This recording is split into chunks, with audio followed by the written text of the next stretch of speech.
Edward de Kent.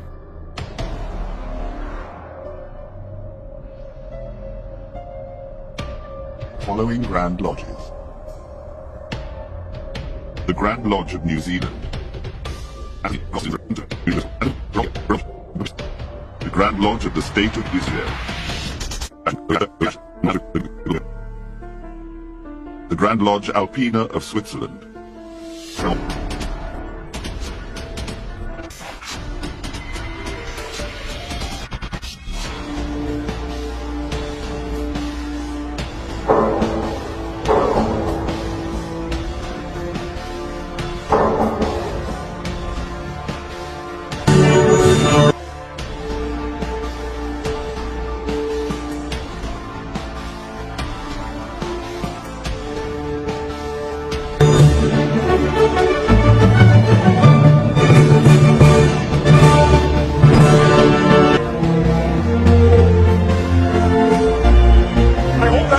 Self-evident, Brother Franklin, all men are created equal.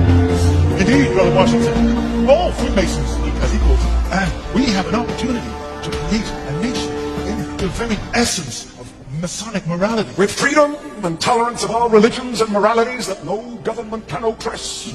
You know, I think it would be a great idea if we wore our Masonic regalia when we're putting in place the foundation stone for the Capitol building. Freedom of speech too, and the press, the right to peaceful assembly, and did you say regalia? Yes. Well, it would be wonderfully symbolic, don't you think?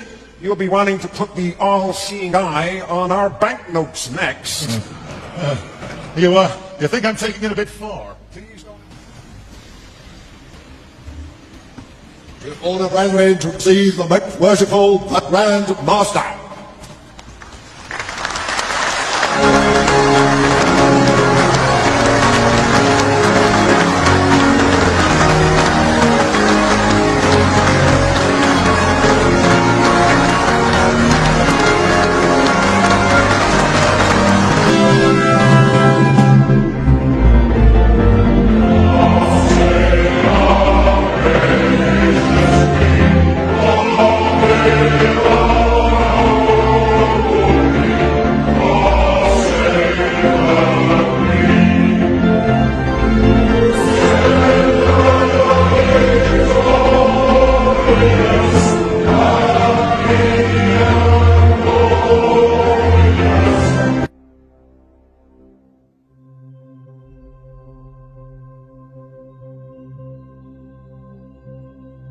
Il y a des siècles, bien avant les soi-disant révolutions, les soi-disant changements de système de gouvernance et les prétendues démocraties, les familles régnantes d'Europe se sont rapprochées et se sont unies par des mariages consécutifs entre eux et se sont finalement unies autour de l'Empire britannique.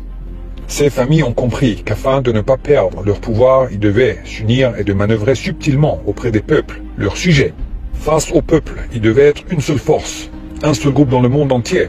Ils ont compris que pour régner continuellement, ils devaient manipuler les gens, ils devaient former et utiliser diverses et multiples formes de gouvernement, d'États, de partis opposés, de dirigeants, bref, des fusibles remplaçables qui sauteraient à leur place et qui changeraient au gré des périodes et besoins. Et ils l'ont fait.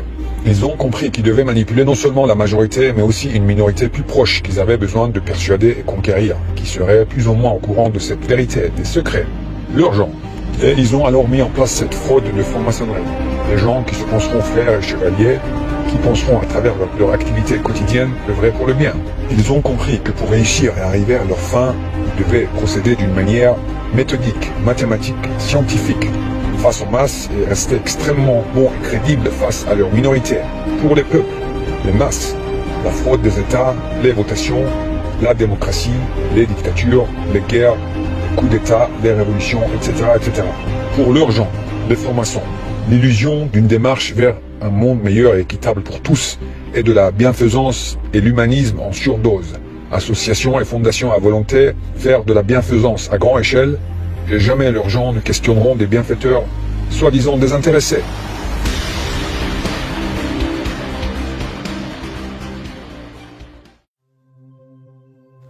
Ils se sont entendus dès le départ. Principe premier. Tout sera sous leur contrôle, tout. Personne n'aura le contrôle de l'argent dans le monde sauf eux. Zéro exception. Contrôle absolu. Les grandes sociétés, les multinationales, ils ont créé et créent tout ce qui est grand et tout ce qui grandit et réussit est à eux. 100%, zéro exception, zéro. Différents noms, différentes marques, différents pays, différents fondateurs. 100% à eux.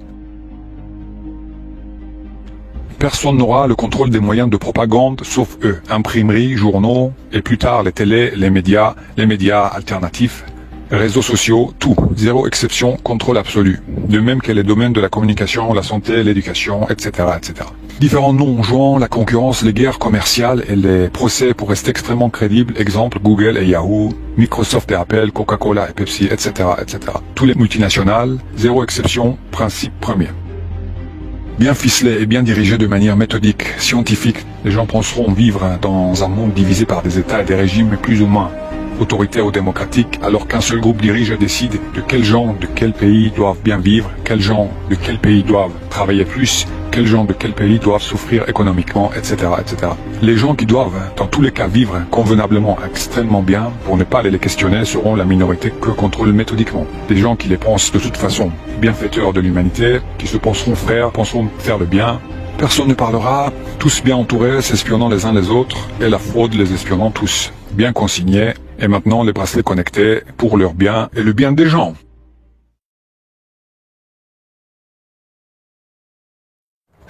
La politique dans le monde, c'est eux, à 100%. C'est un des principes premiers. Les partis opposés, les partis extrêmes qui s'insultent les uns les autres, les nouveaux partis selon les tendances, les parlements, les parlementaires, depuis des siècles déjà. Ceux qui trompent les gens sur ce qu'est vraiment la franc-maçonnerie. C'est eux, historiens, écrivains, journalistes, cinéastes, blogueurs, youtubeurs, plus ou moins connus, simples francs-maçons agissant pour la plupart innocemment, étant persuadés de protéger les bienfaiteurs de l'humanité. Ceux qui connaissent ces secrets n'ont aucune raison de vouloir les divulguer. Ils ont au minimum une vie décente, ils vont pas les laisser ils vont pas laisser leurs gens dans le malheur, sinon ils questionneraient les choses. Donc ils ont une vie qui va d'au minimum décente à extrêmement réussie, affaires, médias, politique, showbiz, art, sciences, etc., etc. Et comme ils les pensent bienfaiteurs, désintéressés, œuvrant pour le bien commun de tous, ils les protègent et participent et laissent faire. Ils ont compris qu'ils devaient paraître honnêtes, et donc des gens qui ont pillé le monde entier, et des générations de gens dans des pays qu'ils ont qualifiés de non civilisés se sont mis à promouvoir et vanter l'esprit chevaleresque et l'honnêteté et la moralité à leurs gens. Voilà, il n'y a plus de lutte de pouvoir dans ce monde. Il n'y a pas, il n'y a plus. Cela a été réglé il y a des siècles déjà. Un seul groupe, un seul mène le show. Les révolutions, les révolutionnaires, soi-disant emprisonnés héros, c'est eux. Le putschiste qui fait un coup d'état, le révélateur héros qui se cache dans une de leurs ambassades, c'est eux. Partout les mêmes. Il y a bien longtemps déjà, tout est faux, truqué. Mais il faut que ça reste extrêmement crédible, préparé des années et des décennies en avance, avec de multiples pions présentés au public et rendus plus ou moins connus par leurs médias pour des multiples variantes de scénarios de changement de régime au besoin.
Si vous ne souhaitez pas participer, merci de nous en informer maintenant.